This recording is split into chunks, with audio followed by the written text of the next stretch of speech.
ನಮಸ್ಕಾರ. ಈ ದಿನದ ಪ್ರಮುಖ ಸುದ್ದಿಗಳು. 2 ಲೀಟರ್ ಒಳಗಿನ ಪ್ಲಾಸ್ಟಿಕ್ ಬಾಟಲ್ ನಿಷೇಧ. ಇನ್ನು ಮುಂದೆ ಕೊಡಗು ಜಿಲ್ಲೆಯಲ್ಲಿ ಬಳಸಂಗಿಲ್ಲ ನೀರಿನ ಬಾಟಲ್. ಜಿಲ್ಲಾಧಿಕಾರಿ ನಿಷೇಧ ಆದೇಶಕ್ಕೆ ಮುಂದು. ಅಮೆರಿಕದ ಬಿಗಿ ಹಿಡಿತದಲ್ಲಿ ಮೋದಿ. ವ್ಯಾಪಾರ ಒಪ್ಪಂದ ವಿಚಾರವಾಗಿ ಕೇಂದ್ರ ಸರ್ಕಾರ ವಿರುದ್ಧ ರಾಹುಲ್ ವಾಗ್ದಾಳಿ. ನಿಯಮ ಉಲ್ಲಂಘನೆಗೆ 28 ಸಂಸ್ಥೆಗಳಿಗೆ ದಂಡ. ಕೆಪಿಎಂಇ ಪ್ರಾಧಿಕಾರದ ಸಭೆಯಲ್ಲಿ 9.3 ಲಕ್ಷ ಪಾವತಿಸಲು ನಗರ ಜಿಲ್ಲಾಧಿಕಾರಿ ಆದೇಶ. SC/ST ದೌರ್ಜನ್ಯ ಹೆಚ್ಚಳ. ಮಹಿಳೆಯರ ಮೇಲಿನ ದೌರ್ಜನ್ಯ ಹೆಚ್ಚು. ಪೋಕ್ಸೋ ಪ್ರಕರಣ ಕೂಡ ಏರಿಕೆ. SOP ನಿಲುವು ತಿಳಿಸಿ. ಚಿನ್ನಸ್ವಾಮಿ ಕ್ರೀಡಾಂಗಣ ಕಾಲ್ತುಳಿತ ದುರ್ಘಟನೆ ಕುರಿತು PI ನೀಡುವಂತೆ ರಾಜ್ಯ ಸರ್ಕಾರಕ್ಕೆ ಹೈಕೋರ್ಟ್ ಸೂಚನೆ. ಖಾಸಗಿ ಮೈದಾನಗಳು ಎಲ್ಲರಿಗೂ ಲಭ್ಯವಾಗಲಿ. DH ಬೆಂಗಳೂರು 2040 ಶೃಂಗದಲ್ಲಿ ಕ್ರಿಕೆಟಿಗ ರಾಹುಲ್ ದ್ರಾವಿಡ್ ಹೇಳಿಕೆ.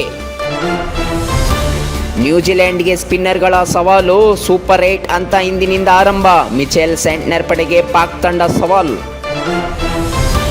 ಮೇ ಅಂತ್ಯದೊಳಗೆ GBA ಪಾಲಿಕೆ ಚುನಾವಣೆಗೆ ಎಲ್ಲ ರೀತಿಯ ಸಿದ್ಧತೆ ಮಾಡಿಕೊಳ್ಳಲಾಗಿದೆ ಎಂದು DCM DK ಶಿವಕುಮಾರ್ ಹೇಳಿಕೆ. ವಿದ್ಯುತ್ ದರ ಯೂನಿಟ್ಗೆ 50 ಪೈಸೆ ಹೆಚ್ಚಳ ಖಚಿತ. ಏಪ್ರಿಲ್ನಿಂದ ಗೃಹ ಬಳಕೆ ವಿದ್ಯುತ್ ಹೆಚ್ಚಳವೂ ಸಾಧ್ಯತೆ. ಸುಳ್ಳು ಮಾಹಿತಿ ಆಧಾರದಲ್ಲಿ ಸ್ನೇಹಮಯ ಕೃಷ್ಣ ಬಂಧನ. ನ್ಯಾಯಾಲಯ ಆವರಣದಲ್ಲಿ ವಶಕ್ಕೆ ಪಡೆದ ಪೊಲೀಸರು. ಟ್ರಂಪ್ ಸುಂಕಕ್ಕೆ ಸುಪ್ರೀಂ ಕೋರ್ಟ್ ಗುದ್ದು. ವಿವಿಧ ದೇಶಗಳ ಮೇಲೆ ಹೆಚ್ಚುವರಿ ಸುಂಕ ವಿಧಿಸಿದ್ದು ಸರಿಯಲ್ಲ ಎಂದು ರದ್ದುಪಡಿಸಿ ಕೋರ್ಟ್ ಆದೇಶ. ಸಂಚಾರ ಕುರಿತು ನೆದರ್ಲ್ಯಾಂಡ್ ಪ್ರಧಾನಿಗೆ ಮಾಹಿತಿ. ಸಂಚಾರ ಪೊಲೀಸ್ ವಸ್ತು ಸಂಗ್ರಹಾಲಯ ಅನುಭವ ಕೇಂದ್ರಕ್ಕೆ ಡಿಕ್ ಶೂಪ್ ಭೇಟಿ.